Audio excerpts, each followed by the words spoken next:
14D, but that one needs to come out because y'all need information Yeah, on that before you vote.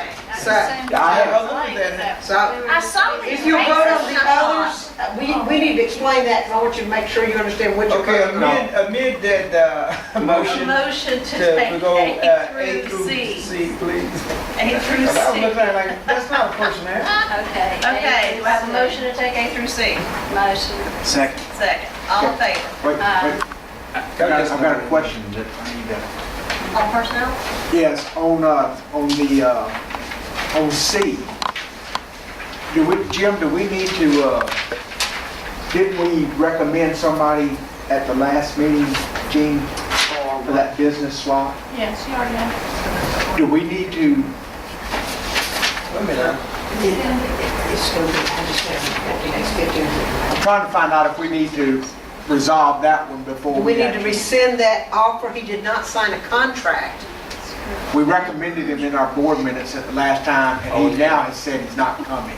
Oh, normally, don't we give them, I mean, isn't our extension of an offer limited in time, and don't you have a certain number of days? When we give a teacher a contract, don't they have X number of days to give it back? 10 days, but then we have to come back to y'all and say, you have to withdraw the offer. Or, So do we technically then need to withdraw the I'm offer? not sure we have to, but James, like as usual, you know, an ounce of prevention is worth a pound to cure. Why don't we do it? And that way it won't come up later. I mean, you're right, it's a good idea. I'm just, because that one is replacing that one that we already Do offered. you remember his name, Mrs. Cook? Was it Jones? Michael Jones. Michael Jones, yeah. Yeah, we could make it part of the same motion to withdraw that and extend this offer to her. I make a motion to amend the motion that we withdraw, rescind the offer to Mr. Jones, Michael Jones. Michael Jones that was offered meeting ago, or something like that. I'm gonna second that whenever you make it sound good. Yeah. Okay. Okay, you vote on the amendment first. I am, all in favor, Yes? Yes. Yes. All Yes. opposed? Which did that? Yes. Okay. It's done. To do it again. You have. So now we're back to the original, Exactly. Right, to vote the original. so we're voting now through C. Through C, yeah. See, I'm actually up with y'all. I know. You've been with us. I'm telling you. Okay, so all in favor of voting for A through C? Aye. Opposed? No, we're back to the original motion. Okay, we got it. And then we rescind it. All right, now we're gonna talk about the ARA. Lighting. ARA grant. Okay, the grant, the bids were open last week. I was out of town, so I wasn't here to ask Gene to put it in.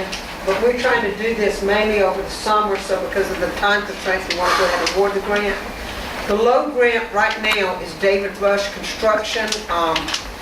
Ted O'Gall's office is doing a background check, but unless they find a reason, he's just recently gone into construction, unless they find a very good reason, we need to, with our money especially, we have to, award the grant to the lowest bidder. We would call you for a poll if something comes back, that we don't need. But he is the lowest bidder. The base bid included lighting and ceilings at Reeves and Quarles Elementary. This Okay. is drop ceiling, right? Yes, that it will save on energy costs later on, and that's the big thing as we look down the future. It includes at the middle school and high school replacing the lighting in classrooms, correct, Jamie? Yes. Okay.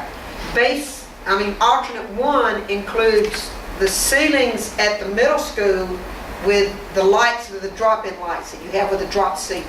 So it will help on that. Now, alternate two is the lights and the ceilings at the high school. At this point with the money, we have $570,000. We need to reserve some money for the corridor that we want to put in at Quarles so that our children don't have to go outside to get the cafeteria and it's all enclosed. That has not gone out of bid. To give an estimate, we asked the architects to put it on a very high side so that we would know what we were getting. And Jamie, would you like to explain that? They're over. The whole project, we had, as you mentioned, $570,000. that corridor, they're anticipating to be $137,000. That includes the architect fees. So that's how much we were like trying to figure out that we needed to have left over after this bid in order to do that. By taking the base bid and alternate number one, first of all, the base bid has a $40,000 contingency in there. I believe at the last time when we talked about all this, we found out at the last minute that there may be disposal charges based on those ballots. And we don't know that at this point. But anyway, there's $40,000 contingency in the bid. That means that if something comes up, you go to the contingency money first to fund whatever comes up in the project. If nobody does it, then obviously we get $40,000 back off of that base bid. If we take the base bid and alternate number one, that leaves us about $28,500 and the contingency money left over. After you do the base bid, alternate number one, and then do the corridor. That's how much. That's where we would stand. About $28,500 left over in the project, and depending on how much of the contingency money we would have, that also.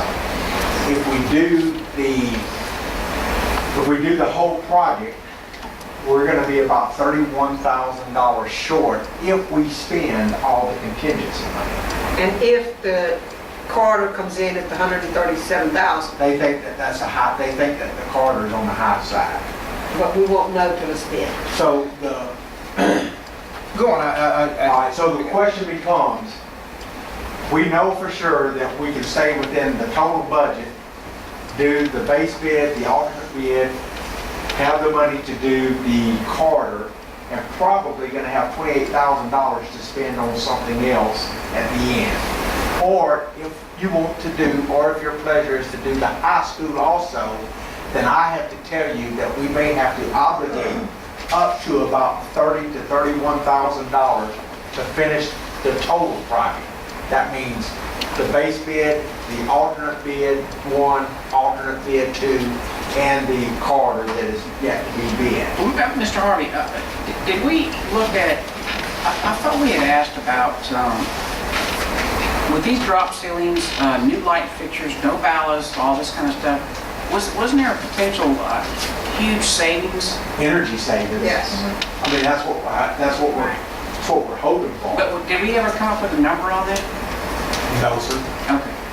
Not, because, we've got still a lot of our campus with, even. I know we just discussed it, but I'm not sure if we could ever come up with how we were going to figure that number out. But, I mean, there's going to be a lot of energy savings on there, right? It should be. Yes.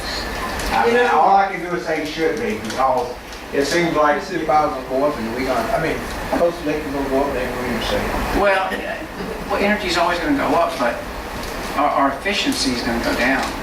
It should Or make a efficiency big go up. difference, everybody tells us, Right. but we're afraid that's But not. anyway, so where we're at right now is, obviously, how much money is left over out of contingency, that $31,000 would shrink. If we use $10,000 contingency, then we should have enough money to fund the whole project. If we have to use $20,000, that's gonna leave us $20,000 over there, so we'll end up having to put about $11,000 of our money in. So when we vote on this low bid here, and we say yay to the number one with the alternative, I mean, With alternate one, yeah, alternate one, it's going to come back to us again, though, right? it should, the only thing that would have to come back to you at that point would be when we actually do the corridor. Okay. I mean, this is the bid, this is our lighting bid. This is the one that I've got to have 10% under contract by June 30. Okay. Which is no problem based on the, $400,000. We're looking at 580 or 570? 570.